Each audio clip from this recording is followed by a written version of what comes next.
Hey, how you doing? This is Adam Post. Wall Street and Hollywood panic. Disney has no idea who can run the company. Bob Iger, the CEO of Disney, will be stepping down again in 2026. The main problem they have with the company is they can't seem to find a CEO to replace him. Now, there are a lot of people that are willing to be the CEO of Disney. But does anybody actually have the skills to run the complicated business? The answer is pretty much no. And it's not going to be Bob Iger, because Bob Iger doesn't really have the skills to run this monstrosity that he's created. When Bob Iger took over as CEO of Disney and he took over from Michael Eisner, there was no Pixar, there was no Marvel, there was no Lucasfilm. They hadn't merged it with Fox. Fox was an enormous business. That alone would have been a difficult merger to manage. On top of that, there was no giant direct-to-consumer business with Hulu. There was no Disney Plus. And the theme park businesses, the travel businesses, including their cruise business, everything has been expanded to the point that they're all very complicated to manage. Netflix is doing really well managing their streaming service, but it is just a streaming service. It doesn't have theme parks. It doesn't have anywhere near as much complexity about how they run their business model, and that's how they were able to expand so quickly. Now, Wall Street analysts and people in Hollywood are starting to wonder what exactly is going on at Disney right now. From Business Insider, Disney CEO plans spark speculation on what the drawn-out Bob Iger succession means. And it's taken me a while to put a video together on this story. I've been following it for a couple of weeks now. The reason is, there is something missing to this story. There's an element that's not being talked about publicly that really ought to be talked about publicly, but I don't think they're willing to, because the answer is Disney is really not well organized to be taken over. A lot of these acquisitions that Bob Iger took over, he just kept kind of acquiring this and acquiring that, expanding the company, letting whoever ran the division continue to run the division for the most part. And he represented all the businesses almost like a salesperson. But there wasn't a lot of strategic planning going on at the CEO level, trying to figure out how they would plan for the future, coming up with something that would be an interesting and worthwhile 5 to 10 year plan. Bob Iger was always a good salesman. He could talk people out of their pet projects. He could talk Ike Perlmutter into giving up Marvel.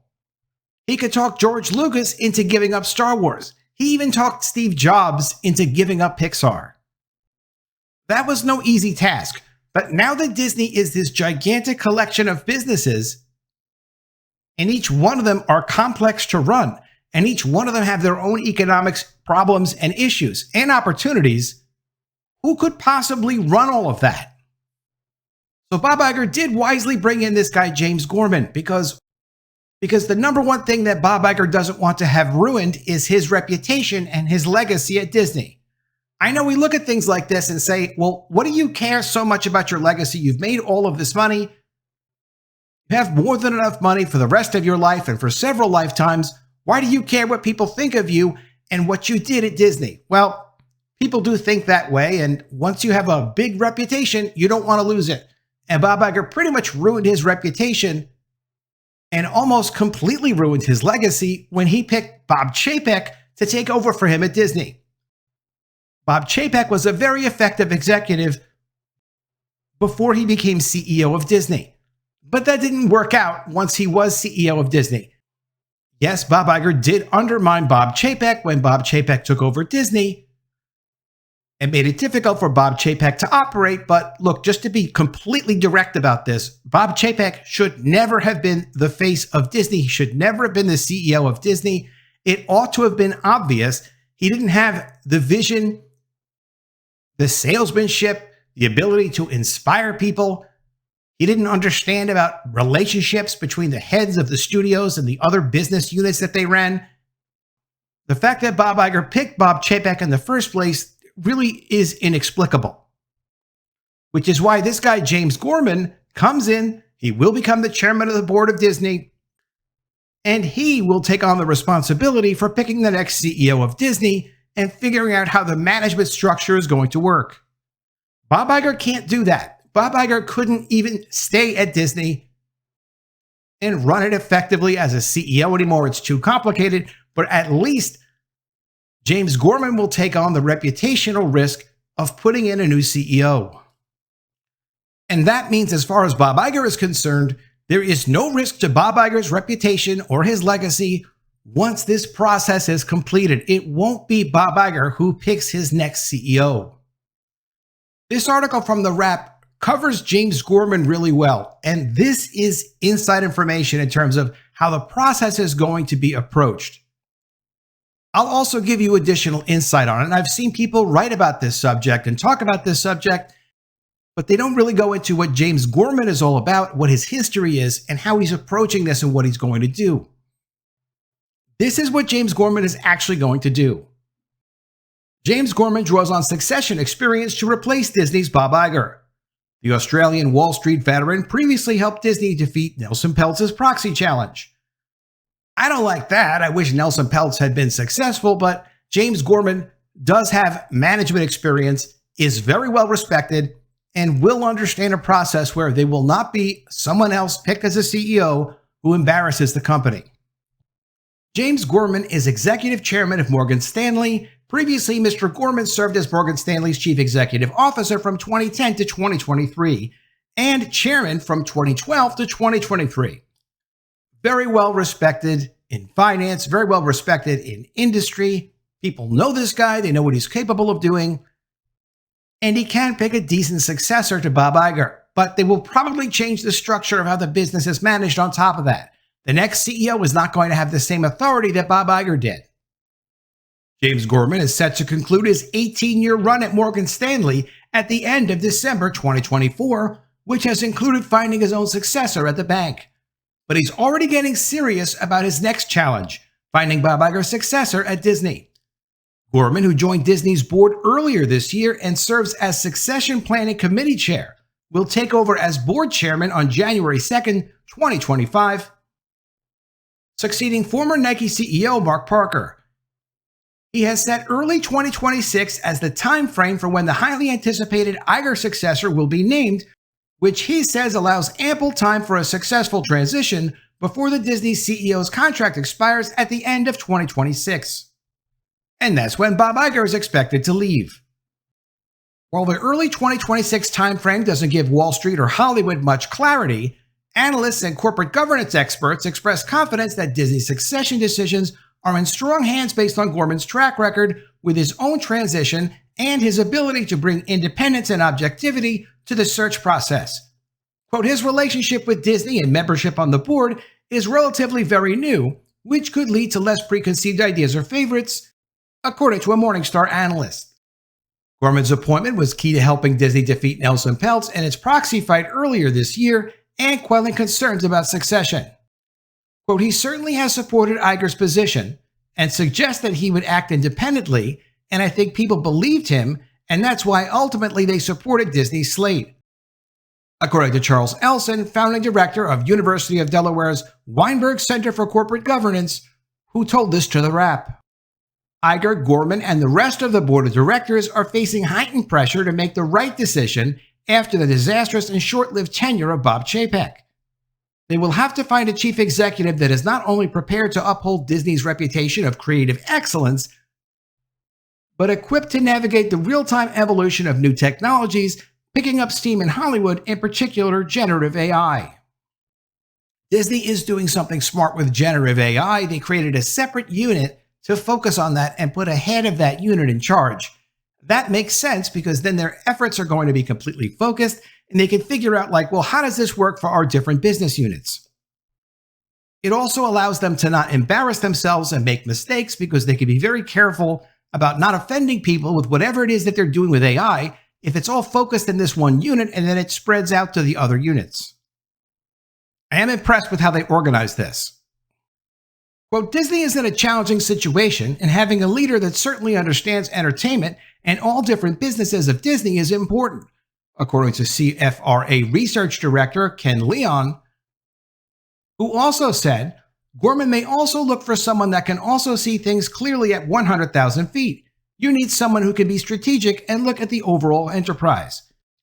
because the overall enterprise is a monstrosity. It's almost like Berkshire Hathaway. It's in multiple different businesses, and each one of them have to be managed properly independently. So how much authority do you give to the people that run the business unit versus the CEO versus the board?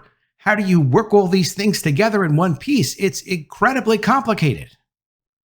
Gorman will ultimately have to weigh Iger's own input as one of many factors. The two-time Disney leader will likely have less of an influence on the process than in the past. Bob Iger will have almost no influence on this. He will make suggestions, he will give a few warnings when he sees a problem, but he will not have his name attached anymore to whoever the successor is at Disney. It will very clearly be this other guy, Gorman, who will take responsibility for the succession. He is not risking his legacy twice. He doesn't need to. There's no reason for him to do it. And he also sees his own limitations. He's not capable of doing this. So who is James Gorman? Born in Australia in 1958 as one of 10 children, Gorman began his career as an attorney in Melbourne. He rose to be a senior partner at consultancy McKinsey & Company before serving in various executive positions at Merrill Lynch. He served as CEO of Morgan Stanley from 2010 to 2023 and chairman from 2012 to 2023. He's been credited with growing the bank's wealth management business and market share and helping it navigate the 2008 financial crisis.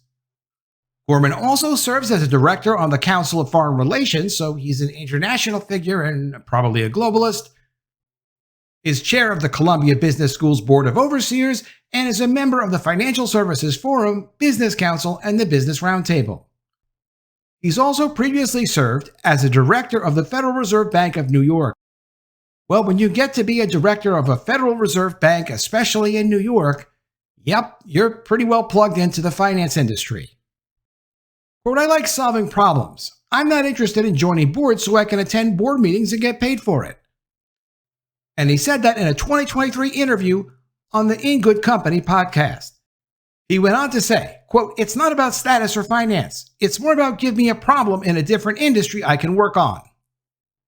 And for now, Disney is that problem. Last October, Gorman played a key role at Morgan Stanley in identifying a successor after evaluating 3 candidates who all ended up staying at the bank after the decision. Quote, each of them were great in running their own businesses, Gorman said during the podcast. But the job of a CEO is not how good you are in running a business. It's how good you are dealing with what a CEO has to deal with. You deal with governments. You deal with regulators. You deal with media. You deal with investors. You're the face of the company. Your personal judgment really matters. This means as far as picking someone based on their diversity or their skin color or sexual preferences, it's not going to happen because it will be an immediate failure. Gorman started working on identifying his own successor in 2010 during his first board meeting. He gave the board a short list of people he thought could succeed him, which was updated 5 years later to account for candidates that had retired. The actual evaluation process began in 2020. The board finally decided on Ted Pick.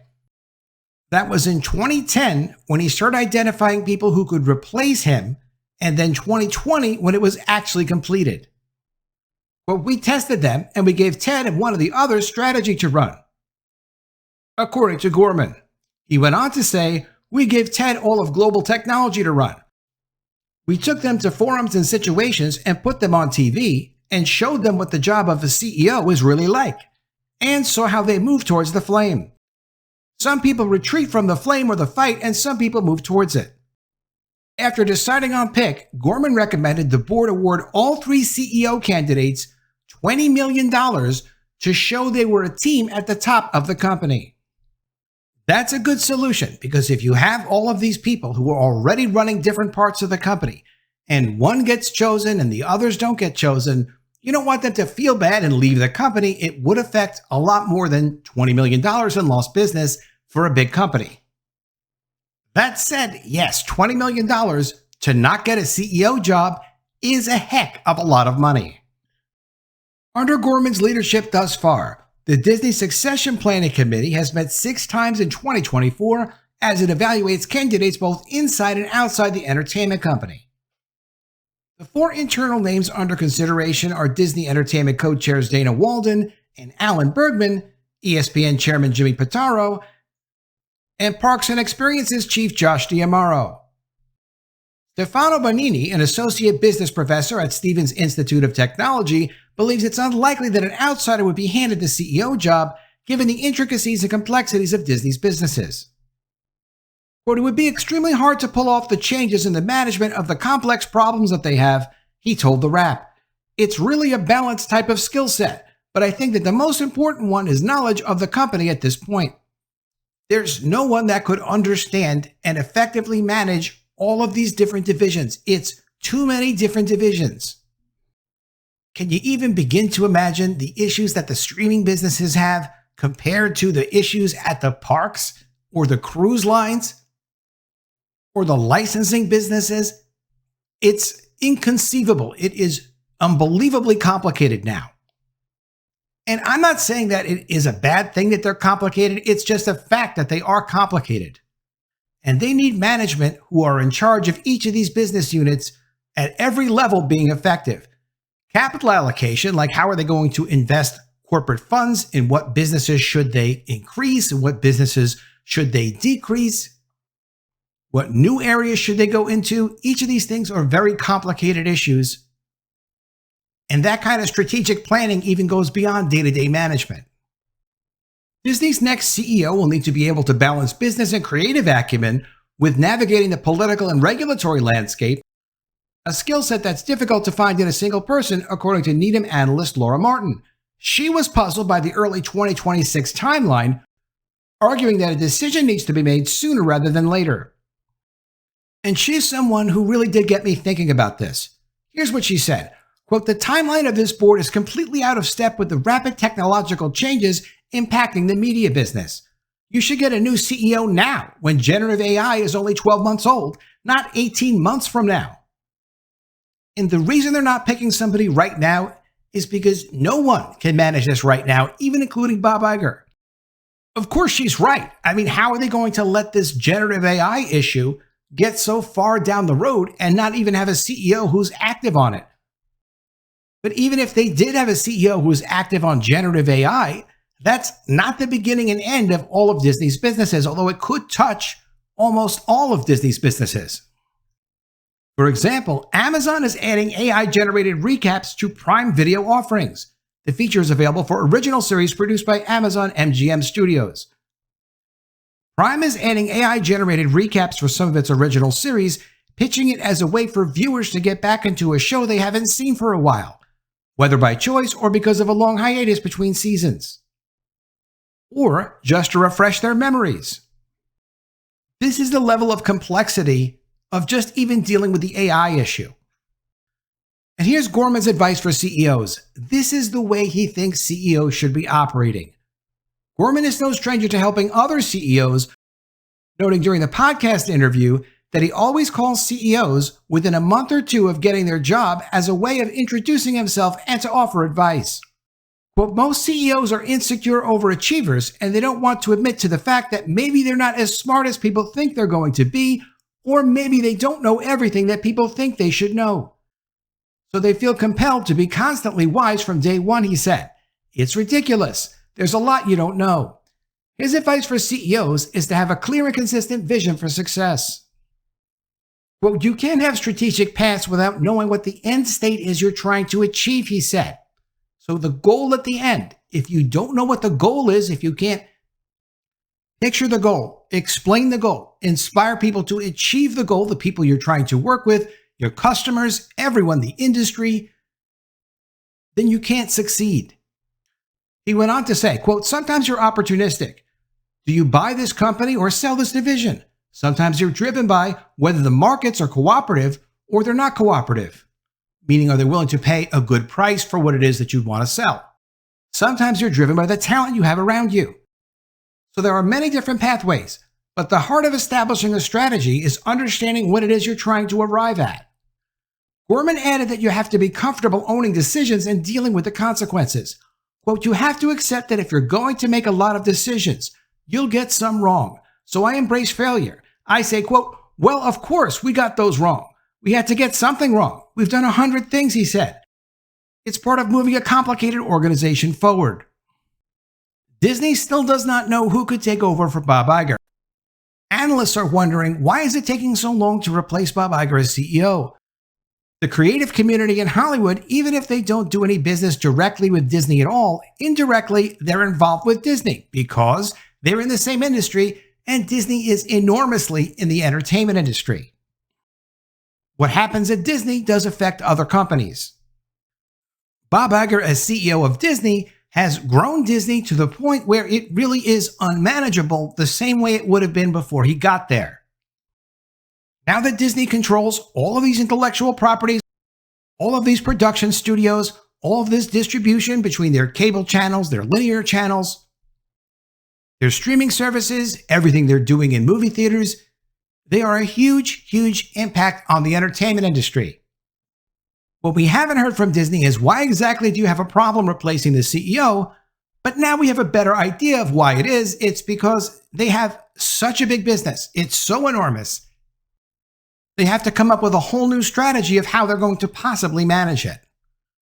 And then after that, what will their strategy be for that business? And then after that, who's going to run this business? And the answer to all of it is, it's complicated.